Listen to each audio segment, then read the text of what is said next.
There once was a boy named John in a kingdom far, far away, who longed to become a knight. But the law stated you can only be a knight if you have noble blood, and John's blood wasn't of noble blood, it was the blood of a peasant. So John went to the castle to sign up and see if he can become a knight. But the king denied him and said, you can only become a guard, and a guard is all you can be. So John agreed to become a guard. But the thing was, John's heart was made of gold, and his soul was as pure as the night sky. John tried out to be a guard and passed with flying colours. And as John was patrolling the streets night and day, week after week, month after month, year after year, making sure everyone was fine and that everyone was happy, John got ready for his patrol this one night, and he had an unsteady feeling in his stomach, like something was going to happen, but he didn't know what.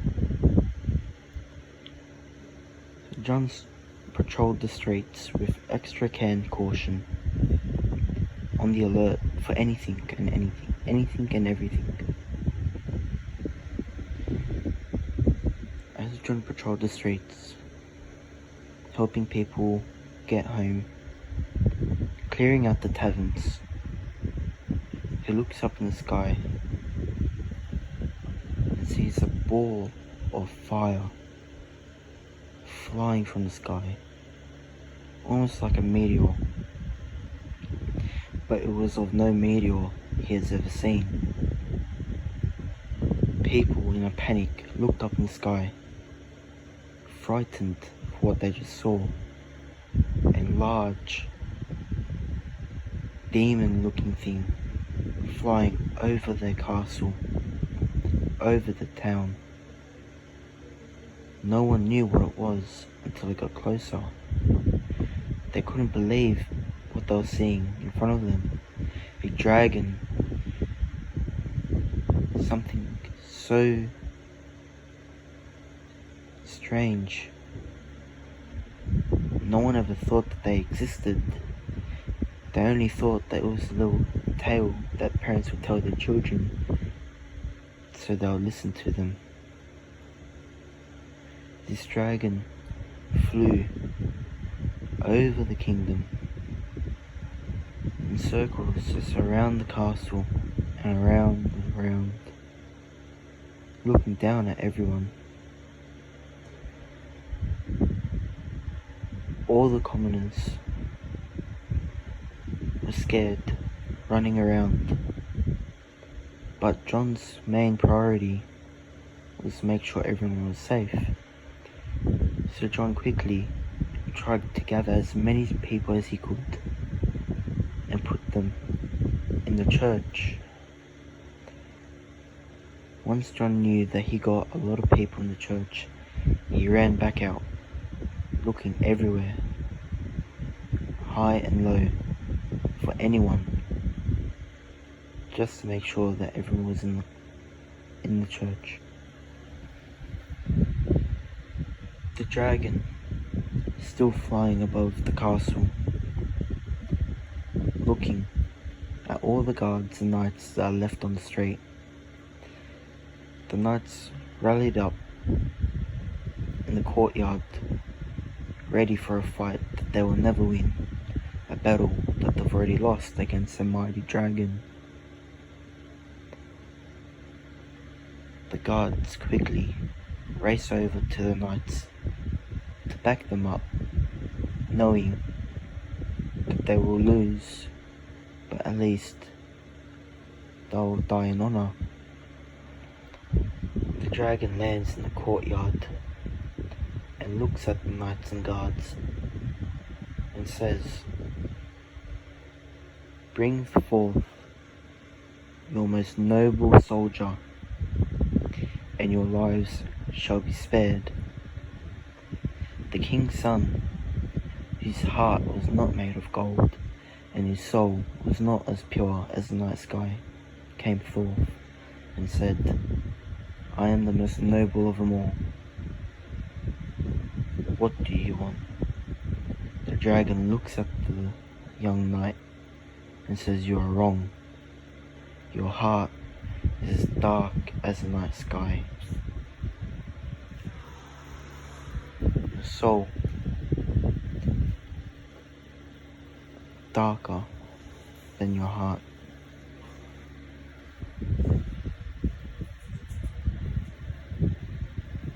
The dragon says, "There is a noble one among you, but he is not here. Find him, and you all shall be spared."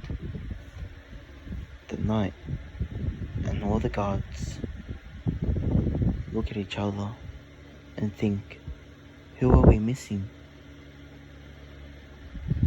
Everyone's here but one. Where is John? A few of the guards split up looking for John. They find him looking in the streets for anyone to make sure that they're all in the church. The guards say to John, "The dragon wants to speak to you." John is frightened. He does not know what the dragon wants with him, yet he does not know what a dragon really looks like. The guard says to John, "If you do not come, the dragon will kill us all." John knows he is scared, but he needs to do this to protect everyone that he loves. John and the rest of the guards make their way to the courtyard.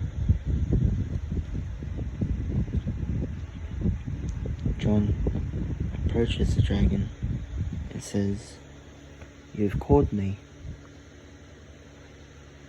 What is it that you need?"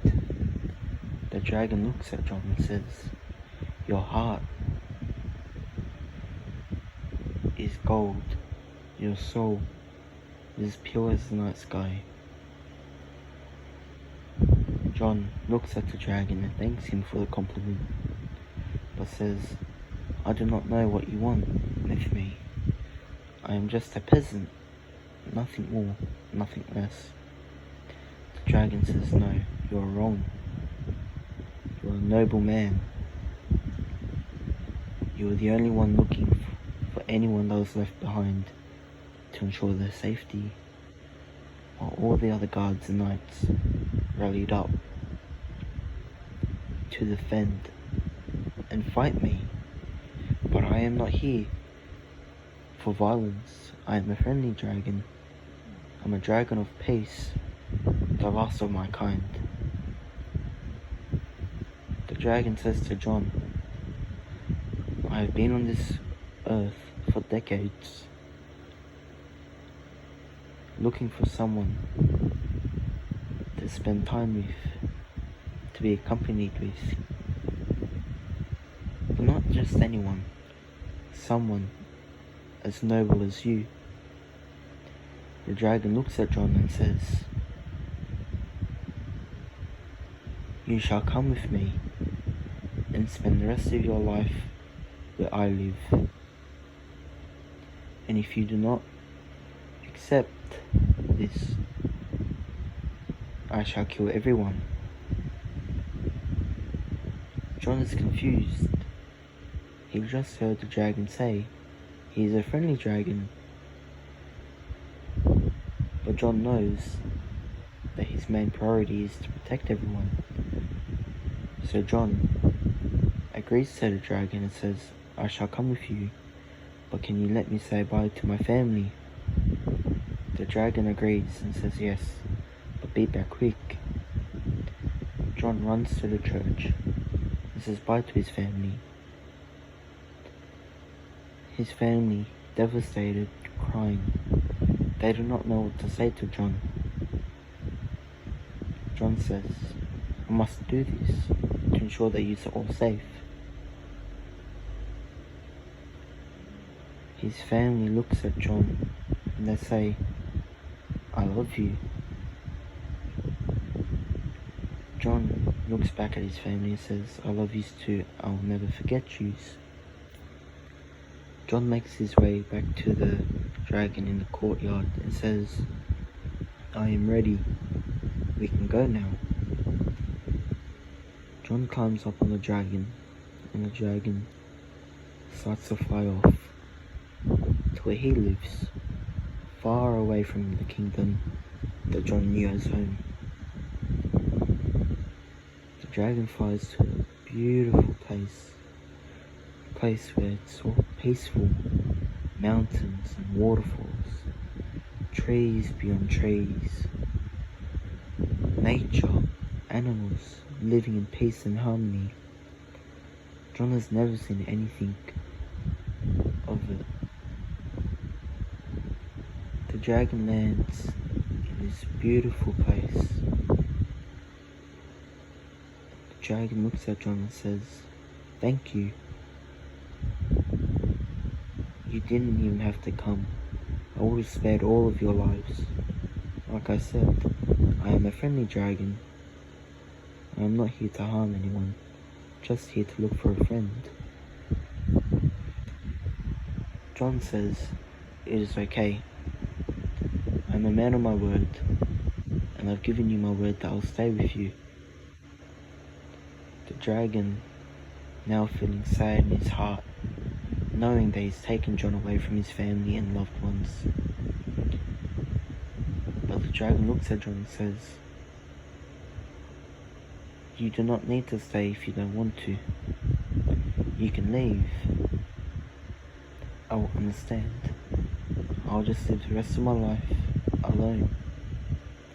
John, feeling sad for the dragon, says, "No, it's okay.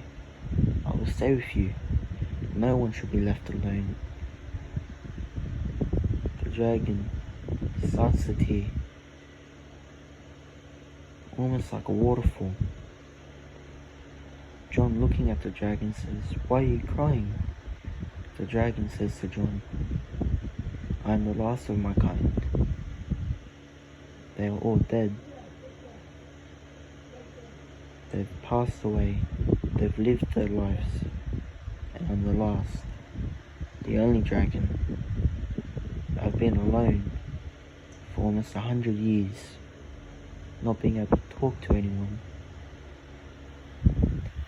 John feels sad for the dragon, but also feels sad because he's away from his family.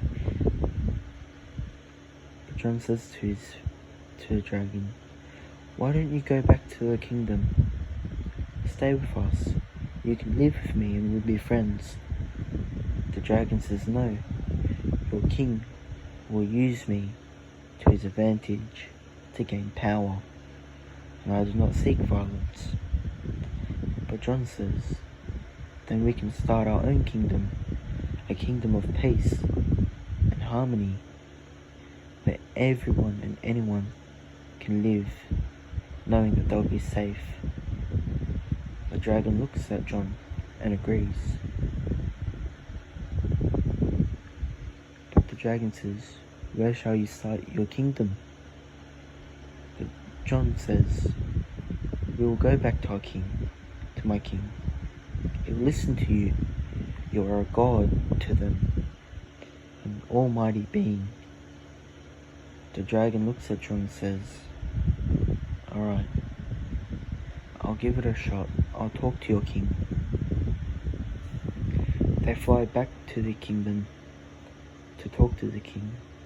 The dragon says, "I wish to stay here, but on one condition. John becomes king, and you back down, and we will turn this place into a kingdom of peace and harmony, where there will be no violence."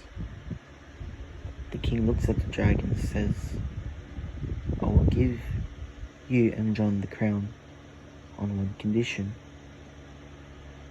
You keep this kingdom safe. The dragon looks at the king, and says, I will. You have my word. The king takes his crown, hands it to John, and says, you are now the king. Your blood is of noble blood now. John looks at the dragon with a tear in his eye, knowing now he can become a knight,